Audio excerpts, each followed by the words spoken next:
90.4 மெகாஹெர்ட்ஸில் உங்கள் அண்ணா சமுதாய வானொலி. புதிய சமுதாயம் படைப்போம்.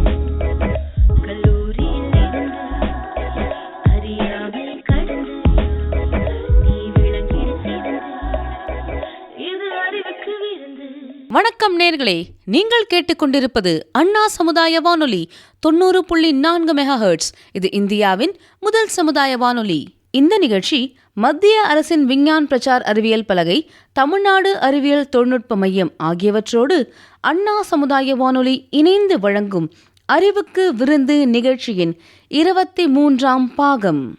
ஆர்டிஃபிஷியல் இன்டெலிஜென்ஸ், அதாவது செயற்கை நுண்ணறிவு.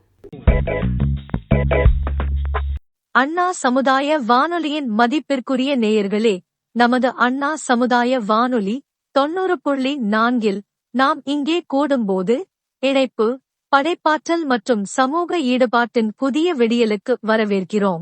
இந்த வானொலி ஒரு சமூகமாக நம்மை வரையறுக்கும் கதைகள், குரல்கள் மற்றும் உரையாடல்களுக்கான நுழைவாயில். அண்ணா சமுதாய வானொலி வெறும் வானொலி நிலையம் மட்டுமல்ல, இது நமது சமூகத்தை தனித்துவமாகவும் பன்முகத் தன்மையுடனும் ஒற்றுமையாகவும் மாற்றும் குரல்களின் கொண்டாட்டமாகும். நாம் ஒன்றாக இந்த பயணத்தை தொடங்கும் போது தூரங்களைக் கடந்து, இடைவெளிகளைக் கடந்து, பௌதீக எல்லைகளை தாண்டிய ஒற்றுமை உணர்வை உருவாக்கும் காற்றலைகளின் சக்தியை நினைவுபடுத்துகிறோம். நமது வானொலி அலைகள் உள்ளூர் கதைகளின் கிசுகிசுக்கள், சமூக தலைவர்களின் நுண்ணறிவுகள் மற்றும் நம் குழந்தைகளின் சிரிப்பு ஆகியவற்றை சுமந்து செல்லும். இந்த அலைவரிசை மூலம் பெரியவர்களின் ஞானம், இளைஞர்களின் கனவுகள் மற்றும் ஒவ்வொரு தனிநபரின் அனுபவங்களையும் ஒன்றிணைப்போம். விவசாயிகள் முதல் கலைஞர்கள் வரை, ஆசிரியர்கள் முதல் மாணவர்கள் வரை, தொழில் முனைவோர் முதல் இல்லத்தரசிகள் வரை, இந்த வானொலி நிகழ்ச்சி நமது பகிரப்பட்ட விவரிப்புகளின் பிரதிபலிப்பாகும். அண்ணா சமுதாய வானொலி 90.4 தகவல், உத்வேகம் மற்றும் தொடர்புகளின் கலங்கரை விளக்கமாக உள்ளது. இது கருத்துக்கள் பகிரப்படும், கலாச்சாரங்கள் கொண்டாடப்படும், கவலைகள் தங்கள் குரலை காணும் தரமாக இருக்கும். இதன் மூலமாக உள்ளூர் முக்கியத்துவம் வாய்ந்த விஷயங்களை பற்றி விவாதிப்போம், எங்கள் சாதனைகளை கொண்டாடுவோம், மேலும் வரவிருக்கும் சவால்களை எதிர்கொள்வோம். இசை, செய்திகள், நேர்காணல்கள் மற்றும் கதைகள் ஆகியவற்றின் கலவையுடன் உங்கள் இதயங்களையும் மனதையும் எதிரொலிக்கும் ஒரு சிறந்த மற்றும் வளமான அனுபவத்தை உங்களுக்கு வழங்க நாங்கள் கடமைப்பட்டுள்ளோம். நன்றி. அண்ணா சமுதாய வானொலி 90.4, இது உங்கள் குரல், உங்கள் நிலையம். அறிவுக்கு விருந்து நிகழ்ச்சியோட 23ஆம் பாகத்துக்கு உங்களை வரவேற்கிறோம். இதுவரைக்கும் நீங்க கேட்டது AI உதவியுடன் உருவாக்கப்பட்ட குரல், ChatGPT எழுதியது. ChatGPT என்பது மனிதனை போன்ற உரையாடலை உருவாக்க இயற்கையான மொழி செயலாக்கத்தை பயன்படுத்தும் ஆர்டிஃபிஷியல் இன்டெலிஜென்ஸ் சப்போர்ட்டட் சாஃப்ட்வேர் ஆகும். AI, அதாவது செயற்கை நுண்ணறிவு என்பது ஒரு புரட்சிகரமான தொழில்நுட்ப துறையாகும். இது உலகின் கற்பனையை கவர்ந்துள்ளது மற்றும் உலகம் முழுவதும் உள்ள தொழில்களை மறுவடிவமைத்துள்ளது. அறிவியல் புனைக்கதைகளில் இருந்து யதார்த்தத்திற்கும் AI ஆனது நமது வாழ்வு, வேலை செய்யும் மற்றும் நம்மை சுற்றியுள்ள உலகத்துடன் தொடர்பு கொள்ளும் விதத்தை மாற்றியுள்ளது. இந்த நிகழ்ச்சி AIயின் வரலாறு, செயல்பாடுகள், பயன்பாடுகள், நன்மைகள், சவால்கள் மற்றும் எதிர்கால வாய்ப்புகள் ஆகியவற்றை ஆராய்கிறது. இந்த நிகழ்ச்சியில் அதோடைய குறிப்பிடத்தக்க பயணத்தையும் அது தொடர்ந்து ஏற்படுத்தும் ஆழமான தாக்கத்தையும் நாம் தெரிந்து கொள்ள இருக்கிறோம். AIயின் வேர்கள் பண்டைய காலத்தில் தொடங்குகிறது. மனிதன் நுண்ணறிவை பின்பற்றக்கூடிய இயந்திரங்களை உருவாக்க வேண்டும் என்று கனவு கண்டார்கள். 20ஆம் நூற்றாண்டு குறிப்பிடத்தக்க முன்னேற்றங்களை கண்டது.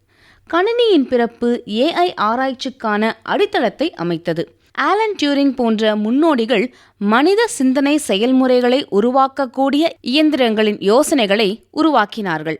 அதே நேரத்தில் செயற்கை நுண்ணறிவு என்ற சொல் ஜான் மெக்ராத்தியால் 1956 உருவாக்கப்பட்டது.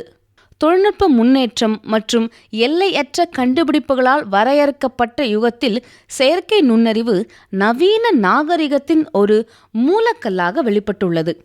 தொழில்களை மாற்றுவது முதல் மனித திறன்களை அதிகரிப்பது வரை ஏஐயின் தாக்கம் பரவலானது மற்றும் ஆழமானது. ஏஐயின் சாராம்சம், அதன் கூறுகள், பயன்பாடுகள், சவால்கள் மற்றும் தாக்கங்கள் இந்த கண்கவர் துறையின் சிக்கலான திரைச்சீலையை அவிழ்த்து விடுகிறது. அதன் மையத்தில் செயற்கை நுண்ணறிவு என்பது மனித நுண்ணறிவை பிரதிபலிக்கும் இயந்திரங்களை உருவாக்குவதை குறிக்கிறது. முன்னர் மனிதனின் அறிவாற்றல் தேவைப்படும் பணிகளை செய்ய கணினிகளுக்கு உதவும் பலவிதமான நுட்பங்கள் மற்றும் தொழில்நுட்பங்களை இது உள்ளடக்கியுள்ளது. ஏஐயின் அஸ்திவாரமானது வழிமுறைகள், கணக்கீட்டு வழிமுறைகள், தரவுகளை செயலாக்குவதற்கும் அறிவார்ந்த பதில்களை உருவாக்குவதற்கும் இயந்திரங்களை இயக்குகிறது. மெஷின் லேர்னிங் அதாவது எம்எல் ஏஐயின் அடித்தளத்தை உருவாக்குகிறது. இது கணினிகள் தரவுகளில் இருந்து கற்றுக்கொள்ளவும் வெளிப்படையான நிரலாக்கமின்றி காலப்போக்கில் மேம்படுத்தவும் அனுமதிக்கிறது. இந்த செயல்முறையானது அல்காரிதம்களின் பரந்த தொகுப்புகளுக்கு வழிவகுக்கிறது. அவை வடிவங்கள், அடையாளங்கள் காணவும், கணிப்புகளை செய்யவும், அவற்றின் செயல்திறன்களை மேம்படுத்தவும் உதவுகிறது. டீப் லேர்னிங் எம்ஐயின் துணைக்குழு மனித மூளையின் கட்டமைப்பால் ஈர்க்கப்பட்ட செயற்கை நரம்பியல் நெட்வொர்க்குகளை பயன்படுத்துகிறது. இது ஏஐ அமைப்புகளுக்கு அங்கீகாரம், பேச்சு தொகுப்பு மற்றும் மொழிபெயர்ப்பு போன்ற பணிகளில் சிறந்து விளங்க உதவுகிறது. இந்த உலகம் விரைவான தொழில்நுட்ப முன்னேற்றத்தால நிறைஞ்சிருக்கு. செயற்கை நுண்ணறிவு அதாவது ஏஐ நம் வாழ்க்கையோட ஒவ்வொரு அம்சத்தையும் ஒரு மாற்று சக்தியாக உருவெடுத்திருக்கு. சுகாதாரம் முதல் பொழுதுபோக்கு வர ஏஐயின் பல்வேறு பயன்பாடுகள் தொழில்களை மறுவடிவமைச்சிருக்கு, செயல்திறனை மேம்படுத்திருக்கு மற்றும் பிரச்சனைகளுக்கு புதுமையான தீர்வுகளை தந்திருக்கு. பல்வேறு துறைகளில் பயன்படுத்தப்படும் ஏஐ பல்வேறு வழிகளில் அதன் ஆழமான தாக்கத்தை ஏற்படுத்தியிருக்கு, எதிர்காலத்திலையும் ஏற்படுத்தும்னு எதிர்பார்க்கப்படுது. சுகாதாரத்துறையை பொறுத்த வரைக்கும் ஏஐயின் திறன் புரட்சிகரமானது. மருத்துவ வல்லுநர்கள் முன்னோடி இல்லாத துல்லியத்துடன் நோய்களை கண்டுபிடிக்க ஏஐயை பயன்படுத்துகிறாங்க. பட அங்கீகார வழிமுறைகள் மருத்துவ படங்களை பகுப்பாய்வு செய்யுது. எக்ஸ்ரேக்கள், எம்ஆர்ஐ ஸ்கேன்கள் மற்றும் சிடி ஸ்கேன்களில் உள்ள முரண்பாடுகளை கண்டுபிடிச்சு ஆரம்ப கால நோய் அறிதலுக்கு உதவுது. மேலும் ஏஐ மூலம் உந்தப்பட்ட முன்கணிப்பு மாதிரிகள் சில நோய்களின் ஆபத்தில் உள்ள நபர்களை அடையாளம் காண உதவுது. இது செயலூக்கமான தலையீட்டை செயல்படுத்துது. பரந்த மருத்துவ தரவு தொகுப்புகளை பகுப்பாய்வு செய்யும் ஏஐயின் திறன் மருந்து கண்டுபிடிப்புகளை விரிவுபடுத்துது. இது புதுமையான சிகிச்சை வளர்ச்சிக்கு வழிவகுக்குது. வாகனத்துறையோட எதிர்காலமான தானியங்கி வாகனம் ஏஐயால இயக்கப்படுது. ஏஐ அல்காரிதம்கள் மற்றும் சென்சார்கள் பொருத்தப்பட்ட சுய ஓட்டுநர் கார்கள் சாலைகளில் செல்லவும், போக்குவரத்து நிலைமைகளை விளக்கவும் மற்றும் பயணிகளின் பாதுகாப்பை உறுதிப்படுத்த நிகழ்நேர முடிவுகளை எடுக்கவும் இது உதவுது. இந்த தொழில்நுட்பமானது மனித தவறுகளால் ஏற்படும் விபத்துகளை குறைக்கிறது மட்டும் இல்லாம மேம்பட்ட போக்குவரத்து மேலாண்மை மற்றும் நெரிசலை குறைக்கும் ஒரு வாய்ப்பையும் வழங்குது. சில்லறை விற்பனை துறையில வாடிக்கையாளர் அனுபவங்களை மேம்படுத்துறதுல ஏஐ முக்கிய பங்கு வகிக்குது. சாட்பாட்ஸ் என்பவை ஏஐயால் இயக்கப்படும் மெய்நிகர் உதவியாளர்கள். இவை உடனடி வாடிக்கையாளர்கள் ஆதரவை வழங்கும். இது வாடிக்கையாளர்கள் சந்தேகத்தையும் தீர்க்கும். தனிப்பயனாக்கம் மற்றும் வசதியின் இந்த கலவையானது நுகர்வோருக்கு நன்மைகளை வழங்குறது மட்டும் இல்லாம வணிகங்களுக்கான விற்பனை மற்றும் பிராண்டிங் விசுவாசத்தையும் அதிகரிக்குது. கல்வித்துறையில ஏஐயின் தாக்கம் மாற்றத்தை ஏற்படுத்தியிருக்கு. கற்றல மிகவும் ஈடுபாட்டுடன் மற்றும் தனிப்பட்ட தேவைக்கேற்ப மாத்திருக்கு. தகவமைப்பு கற்றல் தளங்கள் அதாவது அடாப்டிவ் லேர்னிங் பிளாட்ஃபார்ம்ஸ் மாணவர்களோட பலத்தையும் மற்றும் பலவீனத்தையும் மாற்றிருக்கு. கல்வித்துறையில ஏஐயின் தாக்கம் மாற்றத்தை ஏற்படுத்தியிருக்கு. கற்றல மிகவும் ஈடுபாட்டுடன் மற்றும் தனிப்பட்ட தேவைகளுக்கு ஏற்ப மாத்திருக்கு. தகவமைப்பு கற்றல் தளங்கள் அதாவது அடாப்டிவ் லேர்னிங் பிளாட்ஃபார்ம் மாணவர்களோட பலம் மற்றும் பலவீனத்தை மதிப்பிடுறதுக்கும், மொழி செயலாக்க வழிமுறைகள், உடனடி மொழிபெயர்ப்பு மற்றும் உச்சரிப்பு கருத்துக்களை வழங்குறது மூலம் மொழி கற்றலை எளிதாக்குது. ஏஐயால இயங்கும் ஆசிரியர்கள் கூடுதலான ஆதரவை வழங்குறாங்க. மாணவர்களுக்கு வகுப்பறையை தாண்டி தனிப்பயனாக்கப்பட்ட உதவிகளை அணுக இது உதவி செய்யுது. முடிவெடுக்கும் செயல்முறைகளை மேம்படுத்தவும் ஆபத்தை நிர்வகிக்கவும் நிதித்துறை ஏஐயை உபயோகப்படுத்துகிறாங்க. ஏஐ வழிமுறைகள் சந்தை போக்குகள் மற்றும் பொருளாதாரங்களை பகுப்பாய்வு செய்யுது. போர்ட்ஃபோலியோ மேலாண்மை மற்றும் முதலீட்டு உத்திகளுக்கு இது உதவுது. மேலும் AI உந்துதல் முன்கணிப்பு மாதிரிகள் நுகர்வோர் நடத்தை பற்றிய நுண்ணறிவுகளை வழங்குது. AI இலக்கு சந்தைப்படுத்துறதுல, பிரச்சாரங்களை வடிவமைக்கிறதுல நிதி நிறுவனங்களுக்கு உதவுது. பாதுகாப்பு துறையில் மோசடி கண்டுபிடிக்கிறதுல, சந்தேகத்திற்கிடமான பரிவர்த்தனைகள் மற்றும் நிதி குற்றங்களை தடுப்பதற்கான வடிவங்களை அடையாளம் காண்பதில் AI முக்கிய பங்கு வகிக்குது. ஏஐயோட செல்வாக்கு படைப்பாற்றல் மற்றும் பொழுதுபோக்கில் நீண்டிருக்கு. AI அல்காரிதம்கள் மூலம் கலை, இசை மற்றும் இலக்கியத்தை உருவாக்க முடியும். மனித மற்றும் இயந்திர படைப்பாற்றலுக்கு இடையிலான இடைவேளியை இது குறைக்குது.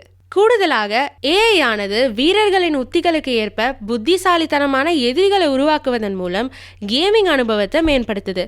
சவாலான மற்றும் அதிவேகமான விளையாட்டையும் வழங்குது. செயற்கை நுண்ணறிவு சந்தேகத்திற்கே இடமில்லாமல் தொழில்களுக்கு மறுவடிவம் கொடுத்துருக்கு. அது மட்டும் இல்லாமல் எண்ணற்ற வழிகளை நம்ம அன்றாட வாழ்க்கையை மேம்படுத்தியிருக்கு. இருந்தும் ஏஐனோட சாம்ராஜ்யம் தொடர்ந்து விரிவடைந்து வருவதனால கவனமாக பரிசீலிக்க வேண்டிய பலவிதமான சவால்கள் மற்றும் கவலைகளை அது கொண்டு வருகிறது. இந்த ஏஐனோட சாத்தியமான குறைபாடுகளான வேலையிட மாற்றம், நெறிமுறை சங்கடங்கள், சார்பு, தனி உரிமை பற்றின கவலைகள் மற்றும் ஏஐ வளர்ச்சியை சமநிலையான கண்ணோட்டத்துடன் அணுக வேண்டிய கட்டாயம் போன்ற சிக்கல்களை கொண்டிருக்கு. ஏஐயுடன் தொடர்புடைய மிகவும் குறிப்பிடத்தக்க கவலைகளில் ஒன்று வேலையிட மாற்றத்திற்கான சாத்தியம். ஏஐ தொழில்நுட்பங்கள் முன்பு மனிதர்களால் செய்யப்பட்ட பணிகளை தானியக்கமாக்குவதால் சில வேலைகள் தேவையற்றதாகிவிடும். குறிப்பாக உற்பத்தி, சில்லறை விற்பனை மற்றும் வாடிக்கையாளர் சேவை போன்ற தொழில்கள் எளிதில் பாதிக்கப்படும். மேலும் தன்னியக்க பணியாளர்களுக்கு மாறுதலானது வளரும் வேலை நிலப்பரப்பில் பணியாளர்கள் தொடர்புடையதாக இருப்பதை உறுதி செய்ய மறுதிறன் மற்றும் மேம்படுத்தல் முயற்சிகள் அவசியமாக இருக்கிறது. ஏஐனோட எழுச்சி சிக்கலான நெறிமுறை கேள்விகளை தூண்டுது. குறிப்பாக ஏஐ அமைப்புகள் தார்மீக முடிவுகளை எடுப்பதில் பணிபுரியும் போது. உதாரணமாக, ஒரு தன்னியக்க வாகனத்துக்கு லைஃப் அண்ட் டெத் சிச்சுவேஷன் வருது. அந்த சமயத்தில் ஏஐ ஆனது தன்னுடைய பயணிகளை காப்பாற்ற வேண்டுமா அல்லது பாதசாரிகளின் பாதுகாப்பிற்கு முன்னுரிமை அளிக்க வேண்டுமா? இதே போல் உடல்நல பராமரிப்பில் ஏஐ உந்துதல் சிகிச்சை முடிவுகள் முக்கியமான மருத்துவ சூழ்நிலையில் மனித அனுதாபத்தை பார்க்குமா இல்லை மெடிக்கல் ஜட்ஜ்மெண்ட்ஸை எடுக்கக்கூடுமா? இதை பற்றின கவலைகளையும் எழுப்பக்கூடும். ஏஐ வழிமுறைகள் டேட்டாவிலிருந்து தான், அதாவது தரவுகளிலிருந்து தான் கற்றுக்கொள்ளுது. மேலும் அந்த தரவு சார்புகளை கொண்டிருந்தால் அந்த சார்புகளை ஏஐயால் நிலைநிறுத்த முடியும். இது பாரபட்சமான முடிவுகளை விளைவிக்கும். மேலும் சமூக தப்பெண்ணங்களை அதிகரிக்கலாம். உதாரணமாக, முக அங்கீகார அமைப்புகள் இன மற்றும் பாலின சார்புகளை நிரூபிச்சிருக்கு. இது தவறான அடையாளம் மற்றும் நியாயமற்ற விளைவுகளுக்கு வழிவகுக்கிறது. பக்கச்சார்புகளை நிவர்த்தி செய்வதற்கு கவனமாக டேட்டா கியூரியேஷன், அதாவது தரவு கியூரியேஷன், அல்காரிதமிக் வெளிப்படைத்தன்மை மற்றும் தொடர்ச்சியான கண்காணிப்பு தேவை. தனிப்பயனாக்கப்பட்ட அனுபவங்களுக்காக அதிக அளவிலான தரவை செயலாக்க ஏஐயின் திறன் குறிப்பிடத்தக்க தனி உரிமை கவலைகளை எழுப்புகிறது. மெய்நிகர் உதவியாளர்கள் மற்றும் தரவு உந்துதல் பயன்பாடுகள் தனிப்பட்ட தகவல்களை சேகரிக்கும் வகையில் வடிவமைக்கப்பட்டு சேவைகளை வழங்குகிறது. இருந்தும் இந்த தரவு சேகரிப்பு தனி உரிமை படையெடுப்பு மற்றும் முக்கியமான தகவல்களை தவறாக பயன்படுத்துவதற்கும் வழிவகுக்கிறது. வசதி மற்றும் இரகசியத்தன்மைக்கு இடையே சமநிலையை ஏற்படுத்துவது அவசியம். வலுவான தரவு பாதுகாப்பு நடவடிக்கைகள் மற்றும் கடுமையான விதிமுறைகள் தேவை. ஏஐயோட முடிவெடுக்கும் செயல்முறைகள் பெரும்பாலும் கருப்பு பெட்டியாக செயல்படுது. ஏஐ எவ்வாறு குறிப்பிட்ட முடிவுகளை அடைகிறது என்பதை புரிந்து கொள்வது சவாலானது. இந்த வெளிப்படைத்தன்மை இல்லாதது பொறுப்பு கூறலை தடுக்கும் மற்றும் ஏஐ அமைப்புகளின் மீதான நம்பிக்கையை சிதைக்கும். விவரிக்கக்கூடிய ஏஐ, அதாவது எக்ஸ்பிளைனபிள் ஏஐ உருவாக்குவது முடிவெடுக்கும் செயல்முறையின் நுண்ணறிவுகளை வழங்குவதற்கு முக்கியமானது. ஏஐ உருவாக்கிய விளைவுகளை மனிதர்கள் புரிந்து கொள்ளவும் சரி செய்யவும் உதவுகிறது. ஏஐ தொழில்நுட்பங்கள் முன்னேறும்போது வளர்ந்த மற்றும் வளரும் நாடுகளுக்கு இடையான பொருளாதார பிளவு ஆழமடைய அபாயம் இருக்குது. மேம்பட்ட ஏஐ திறன்களை அணுகக்கூடிய நாடுகள் பல்வேறு துறைகளில் போட்டித்தன்மையை பெறலாம், மற்றவங்க பின்தங்கலாம். கூடுதலாக ஏஐ மேம்பாட்டில் ஒரு சில சக்தி வாய்ந்த வீரர்கள் ஆதிக்கம் செலுத்தினா அது பொருளாதார சக்தியை மேலும் ஒருமுகப்படுத்தும் மற்றும் தற்போதுள்ள ஏற்றத்தாழ்வுகளை அதிகப்படுத்தும். இப்போ ஏஐயோட ethical standards and social considerations உண்டான பிரச்சனைகள் என்னென்னா, ஏஐ ஒரு கேம் சேஞ்சராக உருவெடுத்திருக்கு. தொழில்களை மறுவடிவமைக்குது, நம்மளோட அன்றாட வாழ்க்கையை மாற்றுது. இருந்தாலும் பெரும் சக்தியோட பெரும் பொறுப்பு வகிக்குது இந்த ஏஐ. மேலும் தொழில்நுட்பங்களோட பெருக்கம் ஆழமான நெறிமுறை மற்றும் சமூக கருத்தாய்வுகளை எழுப்பியிருக்கு. ஏஐயோட நெறிமுறைகளோட பன்முக பரிணாமங்களை ஆராய்ஞ்சு அதோட சாத்தியமான சார்புகள், வேலைகள் மீதான தாக்கம், தனியுரிமை கவலை மற்றும் அதனோட மேம்பாடு மற்றும் வரிசைப்படுத்துதலுக்கான நெறிமுறை வழிகாட்டுதலை நிறுவ வேண்டியது அவசியம்.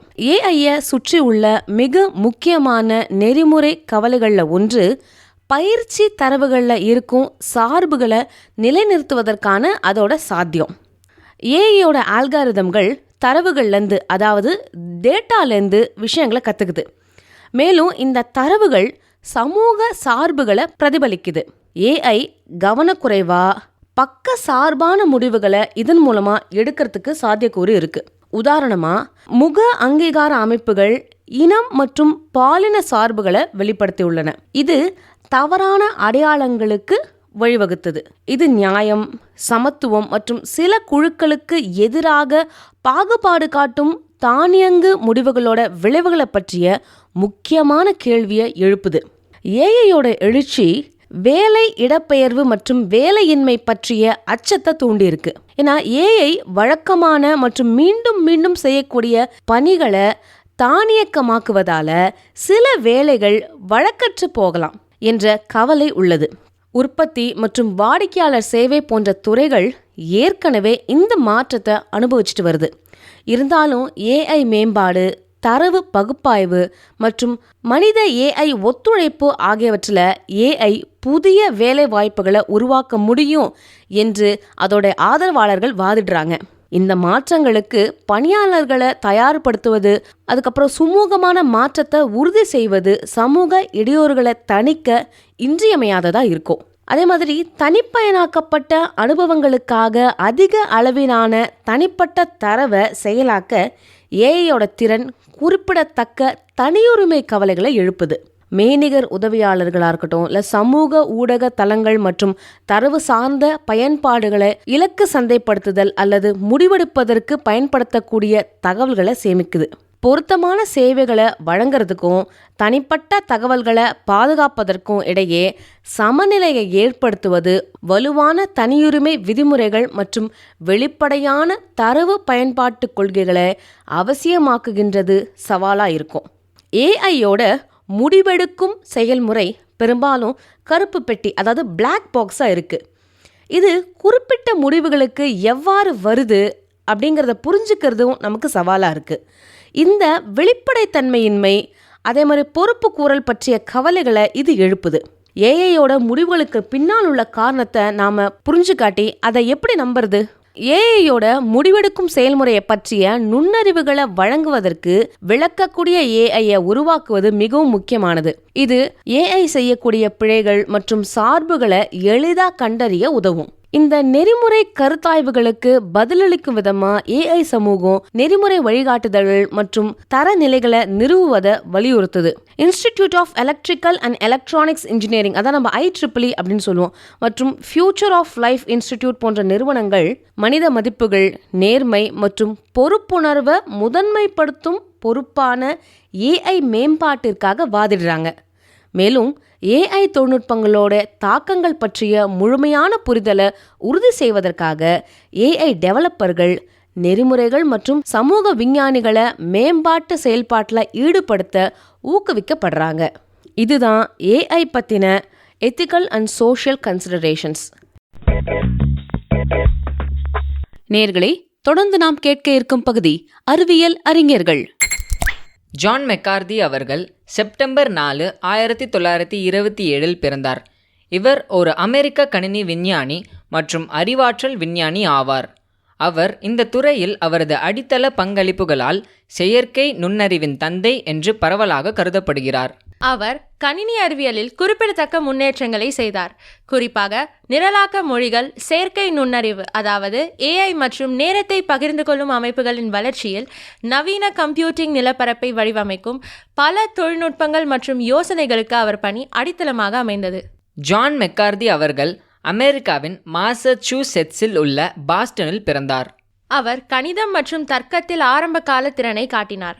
மேலும் இந்த பாடங்களில் அவருக்கு இருந்த ஆர்வம் அவரை கலிஃபோர்னியா இன்ஸ்டிடியூட் ஆஃப் டெக்னாலஜி கேலிடெக்கில் கணிதத்தில் பட்டம் பெற வழிவகுத்தது. அங்கு அவர் தனது இளங்கலை பட்டப்படிப்பை 1948 முடித்தார். கணிதத்தில் அவருக்கு இருந்த ஆர்வம் 1951 பிரின்ஸ்டன் பல்கலைக்கழகத்தில் கணிதத்தில் PhD பட்டம் பெற வழிவகுத்தது. மெக்கார்த்தியின் மிகவும் குறிப்பிடத்தக்க சாதனையாக செயற்கை நுண்ணறிவில் அவரது முன்னோடி பணியை குறிப்பிடலாம். 1956 ஆண்டில் அவர் டார்ட்மவுத் பட்டறையை ஏற்பாடு செய்தார். இது ஏஐயின் துறையின் பிறப்பை குறிக்கும் ஒரு முக்கிய நிகழ்வாகும். இந்த பட்டறையின் போது மெக்கார்தியும் அவரது சகாக்களும் செயற்கை நுண்ணறிவு என்ற வார்த்தையை முன்மொழிந்தனர் மற்றும் மனித நுண்ணறிவை உருவகப்படுத்தக்கூடிய இயந்திரங்களை உருவாக்குவதற்கான சாத்தியக்கூறுகள் பற்றி விவாதித்தனர். இந்த நிகழ்வு AI ஆராய்ச்சிக்கான களத்தை அமைத்தது மற்றும் இயந்திர நுண்ணறிவின் சாத்தியக்கூறுகளை ஆராய விஞ்ஞானிகள் மற்றும் பொறியாளர்களின் தலைமுறைகளை ஊக்கப்படுத்தியது. கணினி அறிவியலில் மெக்கார்தியின் மிகவும் நீடித்த பங்களிப்புகளில் ஒன்று லிஸ்ப் நிரலாக்க மொழியின் உருவாக்கம் ஆகும். அவர் 1950களின் பிற்பகுதியில் AI ஆராய்ச்சிக்கான ஒரு கருவியாக லிஸ்பை உருவாக்கினார். மேலும் குறியீட்டு கணக்கீடு, டைனமிக் டைப்பிங் மற்றும் தரவுகளாக குறியீட்டை கையாளும் திறன் உள்ளிட்ட அதன் புதுமையான அம்சங்கள் காரணமாக இது விரைவில் பிரபலமடைந்தது. லிஸ்ப் நிரலாக்க மொழிகளில் நீடித்த தாக்கத்தை ஏற்படுத்தியுள்ளது மற்றும் பைத்தான் மற்றும் ஜாவா ஸ்கிரிப்ட் போன்ற மொழிகளின் வளர்ச்சியை பாதித்துள்ளது. நேரத்தை பகிர்ந்து கொள்ளும் கணினி அமைப்புகளின் வளர்ச்சியில் மெக்கார்த்தி ஒரு முக்கிய நபராக இருந்தார். பல பயனர்கள் ஒரே நேரத்தில் கணினியுடன் தொடர்பு கொள்வதற்கான திறனை அவர் அங்கீகரித்தார். இது 1960களின் முற்பகுதியில் MIT அதாவது மாசச்சூசெட்ஸ் தொழில்நுட்ப நிறுவனத்தில் CTSS அதாவது இணக்கமான நேர பகிர்வு அமைப்பில் உருவாக்க வழிவகுத்தது. CTSS ஆனது நவீன இயக்க முறைமைகள் மற்றும் ஊடாடும் கம்ப்யூட்டிங் கருத்துக்கு அடித்தளம் அமைத்தது. AI மற்றும் கணினி அறிவியலில் அவரது பணிக்கு கூடுதலாக மெக்கார்தி கணித தர்க்கத்தில் குறிப்பிடத்தக்க பங்களிப்பை செய்தார். தர்க்க கோட்பாடுகளில் விதிவிலக்குகளை பற்றி நியாயப்படுத்துவதற்கான முறையான சுற்றறிக்கை என்ற கருத்தை அவர் அறிமுகப்படுத்தினார். AI அமைப்புகளில் அறிவு பிரதிநிதித்துவம் மற்றும் பகுத்தறிவு ஆகியவற்றில் இந்த வேலை தாக்கங்களை கொண்டிருந்தது. அவரது வாழ்க்கை முழுவதும் மெக்கார்த்தி AI மற்றும் கம்ப்யூட்டிங்கின் பல்வேறு அம்சங்களை தொடர்ந்து ஆராய்ந்தார். அவர் MIT, ஸ்டான்போர்ட் பல்கலைக்கழகம் மற்றும் செயில் என அழைக்கப்படும் ஸ்டான்போர்ட் செயற்கை நுண்ணறிவு ஆய்வகம் போன்ற நிறுவனங்களில் பதவிகளை வகித்தார். கணினி அறிவியலில் மிக உயர்ந்த கௌரவமாக கருதப்படும் டியூரிங் விருதை 1971 அவர் பெற்றார். அவரது பங்களிப்புக்காக அவர் பல விருதுகளையும் கௌரவங்களையும் பெற்றார். ஜான் மெக்கார்தியின் மரபு சேர்க்கை நுண்ணறிவு மற்றும் கணினி அறிவியலில் தொடர்ந்து முன்னேறி வருகிறது. அவரது யோசனைகள் மற்றும் பங்களிப்புகள் இயந்திர நுண்ணறிவு, நிரலாக்க மொழிகள் மற்றும் மனிதர்களுக்கும் கணினிகளுக்கும் இடையிலான தொடர்பு பற்றி நாம் சிந்திக்கும் விதத்தை வடிவமைத்துள்ளன. அவர் அக்டோபர் 24, 2011 அன்று காலமானார். ஆனால் தொழில்நுட்பம் மற்றும் அறிவியலில் அவரது தாக்கம் இன்று வரை உணரப்படுகிறது. நேயர்களே, தொடர்ந்து நாம் கேட்க இருக்கும் பகுதி அறிவியல் செய்திகள்.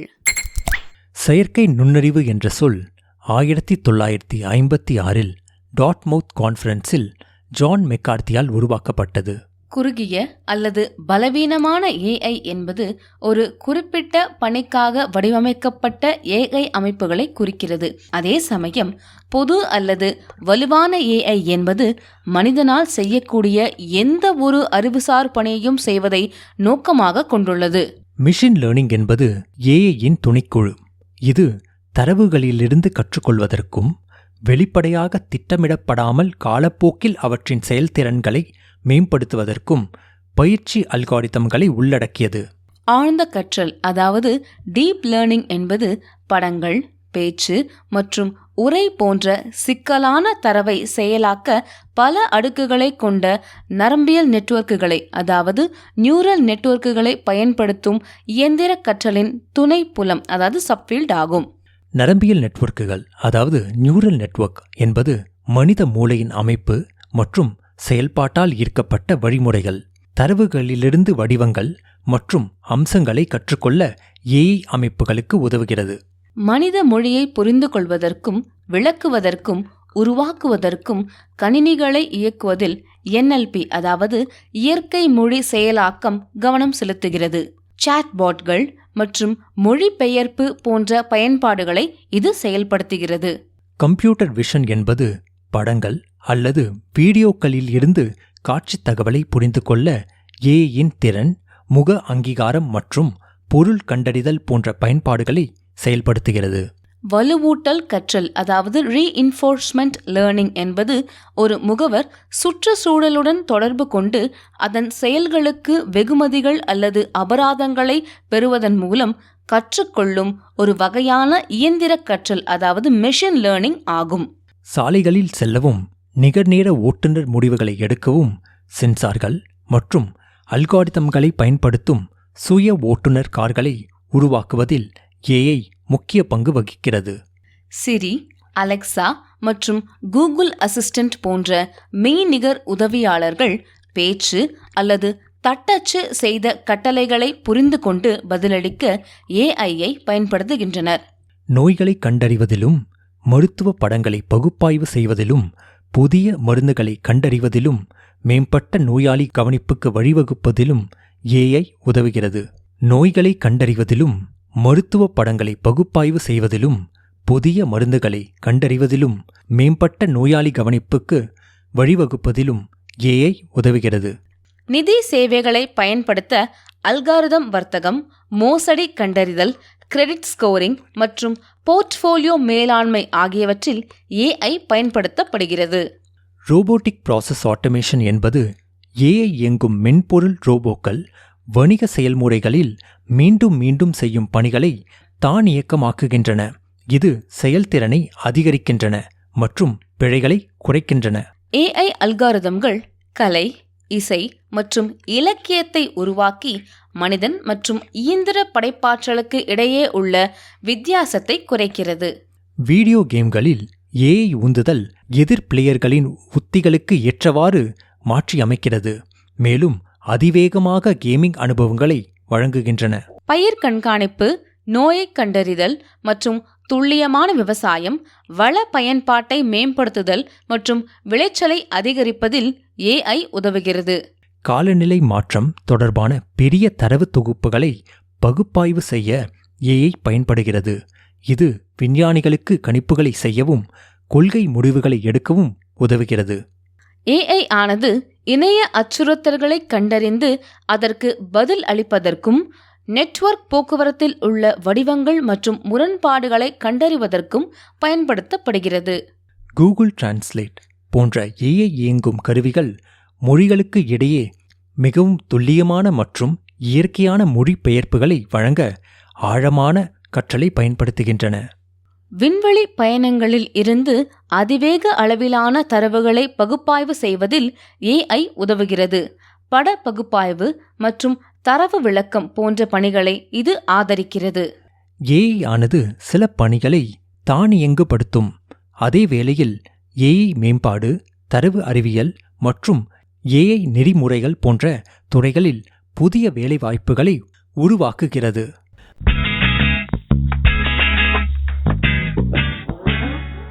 நேர்களே, நிகழ்ச்சியின் நிறைவு பகுதிக்கு நாம வந்துட்டோம். செயற்கை நுண்ணறிவு மனித புத்தி கூர்மைக்கு ஒரு சான்றாக நிற்கிறது. சாத்தியத்தின் புதிய எல்லைகளை திறக்கிறது. ஏஐ தொடர்ந்து வளர்ச்சியடைந்து வருவதால் ஏஐ வல்லுநர்கள், நெறிமுறைகள், கொள்கை வகுப்பாளர்கள் மற்றும் சமூகம் ஆகியவற்றுக்கு இடையேயான ஒத்துழைப்பு அதன் திறனை பொறுப்புடன் பயன்படுத்துவதற்கு முக்கியமாகிறது. நெறிமுறை கருத்தாய்வுகளுடன் புத்தாக்கத்தை சமநிலைப்படுத்துவது ஏஐ இயங்கும் உலகத்தை வடிவமைக்கும். ஏஐயின் பயன்பாடுகள் நாம் வாழும், வேலை செய்யும் மற்றும் தொழில்நுட்பத்துடன் தொடர்பு கொள்ளும் விதத்தை மறுவரை செய்துள்ளன. ஹெல்த் கேர் முதல் நிதி வரை தரவை செயலாக்குவதற்கும் பகுப்பாய்வு செய்வதற்கும் ஏஐயின் திறன் தொழில்துறைகளில் புரட்சியை ஏற்படுத்தியுள்ளது. புதுமை மற்றும் முன்னேற்றத்திற்கான ஏஐயின் சாத்தியம் மறுக்க முடியாதது என்றாலும் அதன் சாத்தியமான குறைபாடுகளை அடையாளம் கண்டு நிவர்த்தி செய்வது அவசியம்.